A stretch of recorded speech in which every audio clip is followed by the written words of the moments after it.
saudari-saudari sekalian, perkenalkan, nama saya adalah Jawa, mahasiswa Fakultas Kesehatan, Program Studi Keperawatan. Di sini saya akan memberikan penyuluhan tentang nutrisi pada anak dan waktu yang akan saya berikan yaitu 20 menit. Apakah saudara-saudari semuanya bersedia? Dan sini tujuan pembelajaran khusus saya setelah dilakukan penyuluhan, saya harapkan agar saudara-saudari yang pertama menyebutkan pengertian dari nutrisi dan gizi seimbang. Terus yang kedua menyebutkan manfaat gizi seimbang. Yang ketiga menyebutkan gizi seimbang pada masing-masing usia anak. Yang keempat kiat pemberian makan selama anak sakit. Dan metode yang akan saya berikan saat ini yaitu ceramah dengan tanya jawab. Yang pertama kita akan masuk dengan nutrisi pada anak. Yang pertama di sini ada pengertian nutrisi. Nutrisi adalah salah satu komponen penting yang menunjang kelangsungan tumbuh kembang. Selama masa tumbuh kembang anak sangat membutuhkan zat gizi seperti protein, karbohidrat, lemak, mineral, vitamin, dan air. Apabila kebutuhan tersebut kurang dipenuhi, maka tumbuh kembang pada anak itu bisa saja terhambat. Yang kedua kita masuk dengan gizi seimbang. Susunan pangan sehari-hari yang mengandung zat gizi dalam jenis dan jumlah yang sesuai dengan kebutuhan tubuh. Dengan memperhatikan prinsip keanekaragaman pangan, aktivitas fisik, perilaku hidup bersih, dan mempertahankan berat badan untuk mencegah masalah gizi. Yang berikut ada komponen-komponen nutrisi. Yang pertama ada air, terus yang kedua ada karbohidrat, yang ketiga ada protein, dan yang keempat ada lemak. Kita masuk dari yang pertama yaitu air. Kebutuhan air bagi orang dewasa adalah sekitar 8 gelas atau 2 liter setiap harinya. Kemudian karbohidrat. Karbohidrat berupa beras, jagung, gandum, ubi atau singkong, ketela rambat, dan kentang. Itu juga diperlukan. Kemudian kita masuk dengan yang berikut yaitu protein.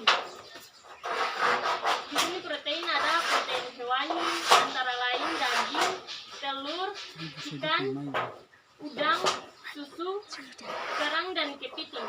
Itu juga dibutuhkan saudara-saudari. Yang berikut ada lemak.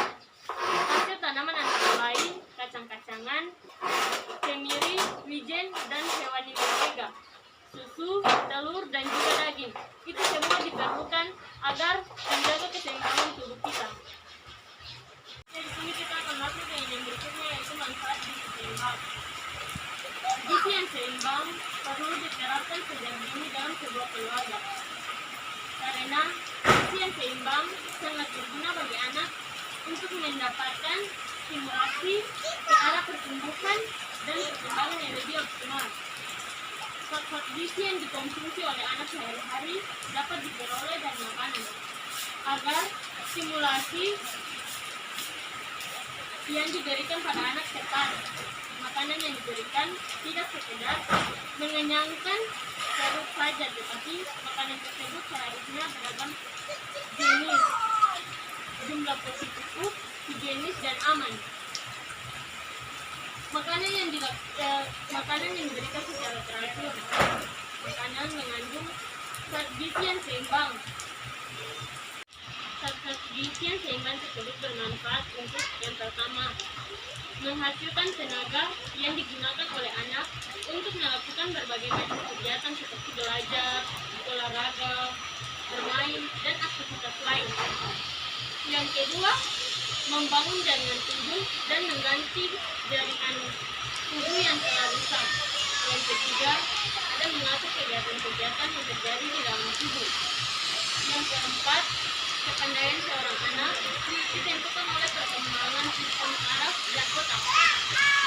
Sistem saraf terdiri atas bermiliar-miliar sel sensor yang mendeteksi informasi dari dalam dan luar tubuh seorang anak. Yang berikut kita akan bahas tentang gizi seimbang menurut usia anak. Gizi seimbang menurut usia anak yang pertama ada pembagian gizi seimbang dibedakan berdasarkan usia adalah sebagai berikut. Yang pertama, bayi usia 0 sampai 6 bulan. Gizi seimbang untuk bayi 0 sampai 6 bulan cukup hanya dari ASI. ASI merupakan makanan yang terbaik untuk bayi. Oleh karena dapat memenuhi semua gizi yang dibutuhkan bayi selama usia 6 bulan, sesuai dengan perkembangan sistem pencernaannya, murah dan bersih. Oleh karena itu, setiap bayi harus memperoleh ASI eksklusif. Yang kedua ada anak usia 6 sampai 24 bulan. Pada anak usia 6 sampai 24 bulan, kebutuhan terhadap gizi semakin meningkat dan tidak lagi dapat dipenuhi hanya dari ASI saja. Yang berikut ada anak usia 2 sampai 5 tahun. Kebutuhan zat gizi anak pada usia 2 sampai 5 tahun meningkat karena masih berada pada pertumbuhan cepat dan aktivitasnya tinggi. Demikian juga anak sudah mempunyai pilihan terhadap makanan yang disukai, termasuk makanan jajanan. Yang berikut ada anak usia 6 sampai 9 tahun. Anak pada kelompok usia ini merupakan anak yang sudah memasuki masa sekolah dan banyak bermain di luar, sehingga pengaruh tawaran makanan jajanan, aktivitas yang tinggi dan keterpaparan terhadap sumber infeksi menjadi tinggi. Yang berikut ada remaja usia 10 sampai 19 tahun. Kelompok ini adalah kelompok usia peralihan dari anak-anak menjadi remaja, muda sampai dewasa. Usia pemberian makanan pada anak yang sakit. Anak yang sedang sakit membutuhkan nutrisi yang lebih banyak untuk membantu proses penyembuhan. Kendalanya, anak dalam kondisi semi-panik perlu diet khusus agar anak mau memakan makanan yang disajikan. Berupa yang pertama, ada makanan harus bergizi, yang kedua porsi yang kecil. Terus yang berikut, kondisikan suasana menyenangkan. Yang berikut, memberikan makanan kesukaan. Terus yang berikut, berikan makanan bertekstur lunak. Yang berikut, hindari makanan berbumbu tajam dan berlemak. Terus yang berikut, berikan makanan yang hangat. Yang berikut, ikuti kebutuhan budaya Amerika. Dan yang berikut, jangan lupa minum susu. Dan terakhir, perhatikan waktu minum obat anak. Ya, terima kasih. Sampai di situ saja penyuluhan yang saya berikan. Saya minta maaf kalau ada kata-kata yang salah atau apapun itu, saya mohon maaf. Ya, sebelum saya masuk dengan babak pertanyaan, saya akan menanyakan kepada saudara-saudari terlebih dahulu. Yang pertama itu, saudara-saudari harus menyebutkan pengertian dari nutrisi dan gizi seimbang.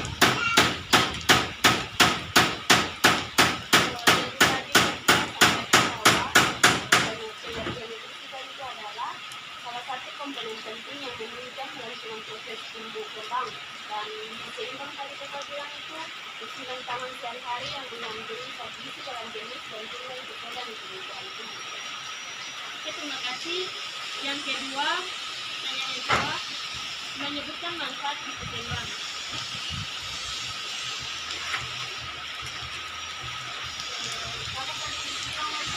Manfaat gizi seimbang itu yang pertama, menghasilkan tenaga yang digunakan oleh anak untuk melakukan berbagai macam kegiatan seperti belajar, berolahraga, bermain, dan aktivitas. Yang kedua, protein itu membangun jaringan tubuh dan mengganti jaringan tubuh yang telah rusak. Terima kasih.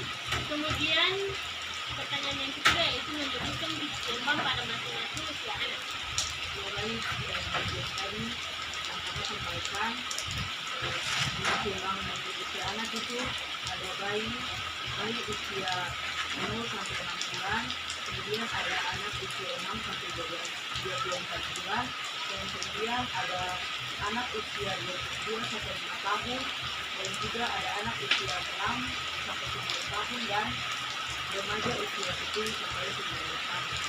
Oke, baik, terima kasih. Dan pertanyaan selanjutnya yaitu dia dan pemberian makan selama anak sakit. Pertanyaan yang berikut yaitu dia pemberian makan selama anak sakit. Ya, yang tadi kita jelaskan ada dia pemberian makan pada anak dan jadi kita lihat dia khusus agar anak mau memakan makanan yang disajikan pertama yaitu makanan harus bergizi, bergizi, bergizi dan kelihatan menyenangkan, berikan makanan kesukaan dan berikan makanan yang sehat. Yang di sini saya akan memberikan beberapa pertanyaan dan saudara-saudara sekalian. Jika ada pertanyaan yang perlu diminta kepada saya silakan. Ya, terima kasih. Oke, baik, silakan.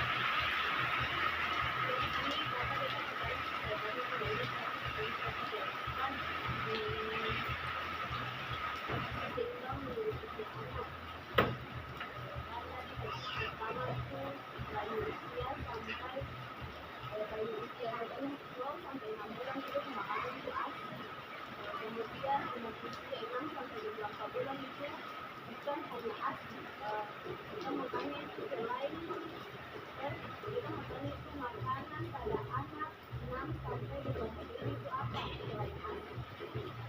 Oke, itu saja pertanyaan saja yang bisa ditanyakan. Kalau menurut saya sendiri, makanan untuk anak usia 6 sampai 12 bulan itu bukan ASI saja, tetapi juga bisa seperti kalkun, terus bubur yang telah dihaluskan, kemudian ada biskuit yang dicampur oleh air dan dihaluskan. Mungkin menurut kita itu saja sih. Ya baik, terima kasih. Apakah ada pertanyaan yang lain? Kalau tidak ada lagi, saya akan menutup penyuluhan saya di saat ini. Kepada saudara-saudari saya berterima kasih atas waktunya dan saya mengucapkan banyak terima kasih.